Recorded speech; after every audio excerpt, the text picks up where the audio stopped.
Hi. Hello. నమస్తే అందరికి. Welcome to my channel. ఇప్పుడు మనం చెప్పుకోబోతున్న స్టోరీ 'ప్రేమలో పడేసావే' ఎపిసోడ్ 1. ఉదయం 9 గంటలవుతుంది అనుకుంటా. నేను నా రూమ్‌లో హాయిగా పడుకున్నాను. అప్పుడే ఎక్కడో లీలగా ఎవరో అరుస్తున్నట్టు వినబడుతుంది నాకు. దాంతో నా బంగారం లాంటి నిద్ర డిస్టర్బ్ అయ్యి, మెల్లిగా మెలకువ వస్తూ ఉంది అప్పుడే నాకు. ఇక మెలకువ వస్తూ ఉంటే ఆ గొంతు ఎవరిదో ఈజీగానే అర్థమైపోయింది నాకు. మా పిన్ని వాయిస్ అది. చాలా దరిద్రంగా ఉంటుంది. ఆ వాయిస్ రేకు డబ్బాలో గులకరాళ్ళు వేసి ఊపితే ఎలా వస్తుందో సౌండ్ అలా ఉంటుందండి మా పిన్ని వాయిస్. ఇంతకీ ఆవిడ బాధేంటి అంటారా? వినండి మీరే ఇక. ఎవరైనా ఆడపిల్లలు ఇంత పొద్దు ఎక్కే వరకి పడుకుంటారా? అసలెక్కడ నేర్చుకుంటున్నారో ఏమో ఈ అలవాట్లన్నీ అని అరుస్తూ ఉంది ఆవిడ. ఆవిడ అనేది నన్నే మరి. నా కర్మకాలి రాత్రి లేటుగా నిద్రపోయాను. దాంతో ఉదయం మెలకువ రాలేదు. అంతే. దానికే ఇంత బారెడు సుప్రభాతం వినిపిస్తున్నారు ఈవిడ అని ఇక ఆవిడ మాటలు వినలేక డ్రెస్ తీసుకొని వాష్‌రూమ్‌లోకి దూరాను.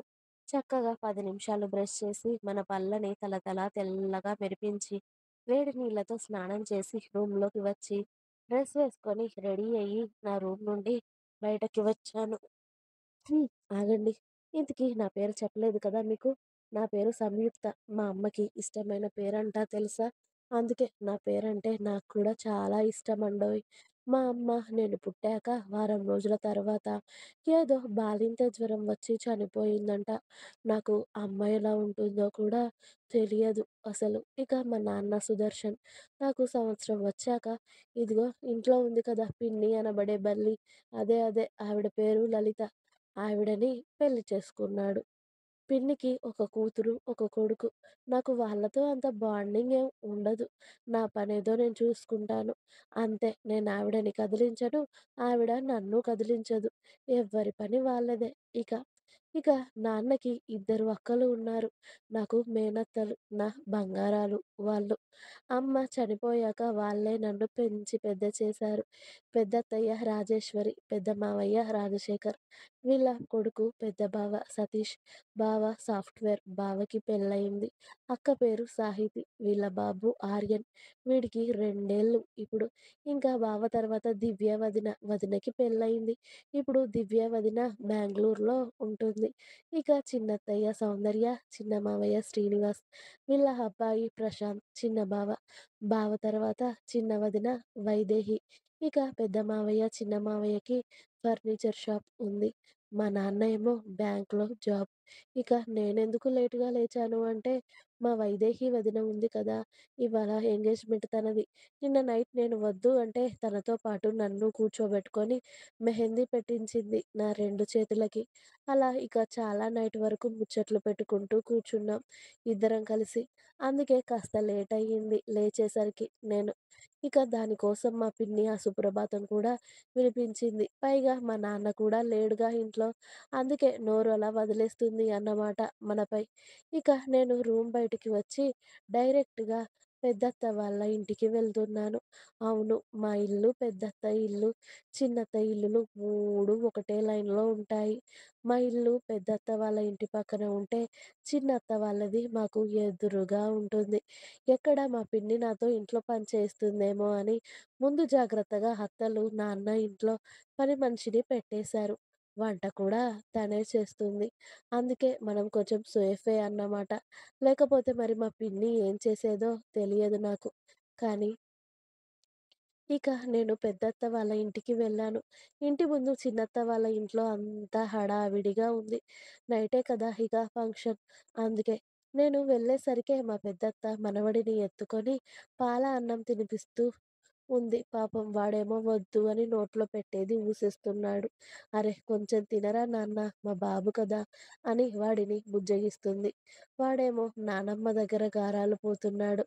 అత్త నన్ను చూసి "అరె! నా బంగారు తల్లి వచ్చిందే" అని "అదిగో చూడరా మీ పిన్ని వచ్చింది చూడు చూడు" అని నన్ను చూపిస్తూ 2 ముద్దలు తినిపించి, వాడి మూతి తుడిచి వాటర్ తాగించి, ఇక ఆడుకో అని కింద వదిలేసింది వాడిని. ఇక వాడు కడుపు నిండడంతో చక్కగా వాడి బొమ్మలు అన్నీ ఒకే దగ్గర వేసుకొని ఆడుకుంటూ ఉన్నాడు. బన్నీ అనుకుంటూ నా దగ్గరికి వచ్చి "రావే ఇలా" అని టిఫిన్ ప్లేట్‌లో దోస ఇంకా చట్నీ వేసి నన్ను డైనింగ్ టేబుల్ దగ్గర కూర్చోబెట్టి నాకు తినిపిస్తుంది. ఏంటే ఇంత లేట్‌గా లేచావు ఇవాళ అని అడిగింది అత్త. ఆ రాక్షసి నన్ను రాత్రి నిద్రపోనివ్వలేదత్తా.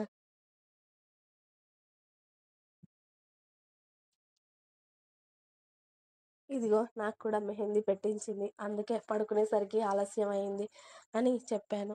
ఏది ఇటు చూపించవే అంటే నా 2 చేతులు అత్త ముందు పెట్టాను. అరె వాహ్! నా బన్నీ గాడికి చాలా ఎర్రగా పండిందే అయితే. అయితే నీకు మంచి మొగుడు వస్తాడే అని నన్ను ఆట పట్టిస్తూ దోస పూర్తిగా తినిపించి నా మూతి తుడిచి వాటర్ బాటిల్ ఇచ్చింది. ఆ మాటకి ఎందుకో నాకు తెలియకుండానే నా బుగ్గలు 2 వెచ్చగా అయిపోయాయి. అది కవర్ చేసుకుంటూ అత్త, చిన్న వదిన దగ్గరికి పోదామా అని అడిగాను. హా! పదవే ఏమైనా పనులుంటాయి కదా వెళ్దాం. సౌందర్య అప్పుడే రమ్మని ఫోన్ చేసింది. నేనేమో వీడికి తినిపిస్తూ ఇక్కడే ఉండిపోయాను అంది. సరే అత్త పోదాం పద మరి అని నేనే ఆర్యన్ గాడిని ఎత్తుకొని అత్తతో కలిసి చిన్నత్త వాళ్ళ ఇంట్లోకి వెళ్ళాను. అక్కడే ముందు వంట వాళ్ళతో మాట్లాడుతూ ఉన్నారు మావయ్యలు ఇద్దరూ కలిసి. పెద్ద మావయ్య నన్ను చూసి బన్నీ తల్లి ఇటురా అని పిలిచాడు. హా! వస్తున్నా మావయ్య అని అత్త నువ్వు లోపలికి పద నేను మావయ్య దగ్గరికి వెళ్ళొస్తాను అని నేను మావయ్య దగ్గరికి వెళ్ళాను. మావయ్య నన్ను దగ్గరికి పిలిచి తల మీద చేయి వేసి టిఫిన్ తిన్నావా తల్లి అని అడిగాడు. హా! తిన్నాను మావయ్య అత్త ఇప్పుడే పెట్టింది అని చెప్పాను. చిన్న మావయ్య కూడా నా గడ్డం పట్టుకొని చేతి వేళ్ళు ముద్దు పెట్టుకొని నా బంగారు తల్లి ఇంత లేటుగా వచ్చావేంటి తల్లి అక్కడ వైదు నీకోసమే చూస్తుంది అని అన్నాడు. అవునా! నేను వెళ్తానులే మావయ్య. మీరిద్దరూ తిన్నారా? అని అడిగాను. హా! మేం తిన్నాం తల్లి. నువ్వు వైదు దగ్గరే ఉండు. వెళ్ళు అని నన్ను లోపలికి పంపేశారు. లోపలికి వెళ్తుంటే సతీష్ పెద్ద బావ కనిపించాడు. ఓయ్ బక్కీ ఎక్కడికే? అన్నాడు నన్ను చూసి. నేను కోపంగా బక్కీ కాదు బన్నీ అన్నాను బుంగమూతి పెట్టి. నీకు బక్కీనే సూట్ అవుతుందే బక్కీ అన్నాడు మళ్ళీ. దొంగ మొహమోడా! ఇదిగో నీ కొడుకుని తీసుకో అని ఆర్యన్ని బావ చేతిలో పెట్టి నేను వైదు వదిన దగ్గరికి వెళ్తున్నా బాయ్ అని స్టెప్స్ ఎక్కి వదిన రూమ్ డోర్ ఓపెన్ చేశాను. వదిన నన్ను చూడగానే తన పక్కన ఉన్న పిల్లోని తీసి నా మీదకి విసిరింది. ఓహో శాంతం తల్లి కాస్త ఆగు ఎందుకంత కోపం అని ఆ పిల్లోని క్యాచ్ పట్టుకొని మెల్లిగా వదిన దగ్గరికి వెళ్ళాను. నీ ఎంకమ్మ ఎంతసేపే రావడానికి నాకు డ్రెస్ మీదకి జ్యువెలరీ సెట్ చేస్తా అన్నావు కదా అంది కోపంగా. అరె! ఇప్పుడొచ్చాను కదా అమ్మా! సెట్ చేస్తానుండు. ఎందుకంత టెన్షన్ పడుతున్నావు? అన్నాను నేను. ఇంతసేపు ఏం పీకావే నువ్వు? అంది వదిన రోషంగా. అబ్బా! లేట్‌గా లేచాను వదిన. నైట్ పడుకునేసరికి ఆలస్యం అయింది కదా! ఇప్పుడే అత్త టిఫిన్ పెట్టింది. తిని వచ్చాను అన్నాను. సరేలే నాకు టెన్షన్‌గా ఉందే. నా పక్కనే ఉండవే నువ్వు ప్లీజ్ అని నన్ను బతిమిలాడుతూ ఉంది వదిన. ఓహ్! ఓకేలే ఉంటాను అన్నాను నేను ఇక.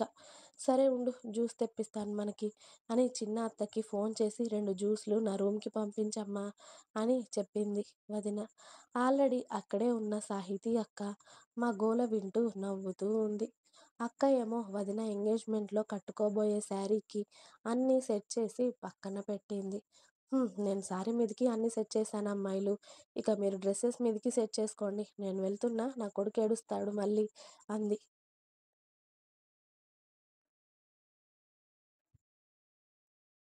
అక్క నీ కొడుకుని బావకిచ్చాను ఇప్పుడే. నువ్వు మెల్లిగా వెళ్ళు అని చెప్పాను నేను.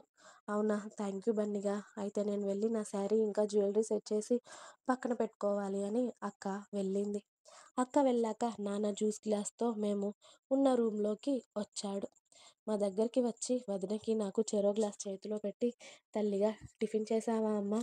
అని అడిగాడు నా చెంప మీద చెయ్యి వేసి.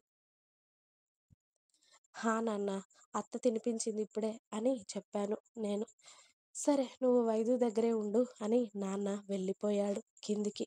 నాన్నకి నేనంటే చాలా ప్రేమ. కానీ అది పిన్ని ముందు బయట పెట్టాడు. అన్నీ లోపలే దాచుకుంటాడు. మళ్ళీ ఏమన్నా అంటే నా పిల్లల్ని మంచిగా చూసుకోవడం లేదు అంటుంది అని అందరూ సైలెంట్‌గానే ఉంటారు పిన్ని ముందు.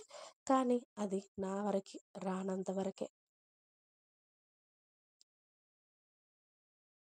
ఆ విషయం ఆవిడకి కూడా తెలిసే నన్ను పట్టించుకోదు. కానీ ఎలా అయినా ఉంటుంది కదా! కొంచెం జెలసీ తన పిల్లల కన్నా నన్నందరూ బాగా చూస్తారు అని అంటుంది అప్పుడప్పుడు. ఆమె ప్రత్యేకంగా చెప్పకపోయినా ఆమె మొహంలో ఆ విషయం స్పష్టంగా అర్థమవుతుంది అందరికీ. ఇక నేను వదిన జ్యూస్ తాగి వదిన వేసుకునే డ్రెస్సెస్ ఇంకా వాటి మీద వేసుకునే నగలన్నీ ఓ పక్కన పెట్టి ఇక ఇద్దరం ముచ్చట్లు చెప్పుకుంటూ ఉన్నాం. అవును వదిన, పెద్ద వదినేది ఇంకా రావడం లేదేంటి అని అడిగాను నేను. ఈవినింగ్ వరకు ఇక్కడ ఉంటానందే అని చెప్పింది. ఓహ్! సరేలే. ఇంతకీ మా అన్నయ్య ఏమంటున్నాడు మరి? అని అడిగాను. ఇప్పటివరకైతే ఏమనలేదే. కుర్రాడు చాలా సాఫ్ట్‌గా ఉన్నాడు అంది వదిన. అబ్బో! బాగానే అబ్జర్వ్ చేస్తున్నావుగా మా అన్నయ్యని అన్నాను నేను నవ్వుతూ. ఇంకా ఉంది. మీకు నా స్టోరీస్ నచ్చినట్టయితే ప్లీజ్ లైక్ చేయండి, షేర్ చేయండి. అలాగే ఛానల్‌ని తప్పకుండా కొత్త వాళ్ళందరూ సబ్స్క్రైబ్ చేయండి. Please subscribe my channel. Thanks for watching my video. By by. Please like, share and subscribe.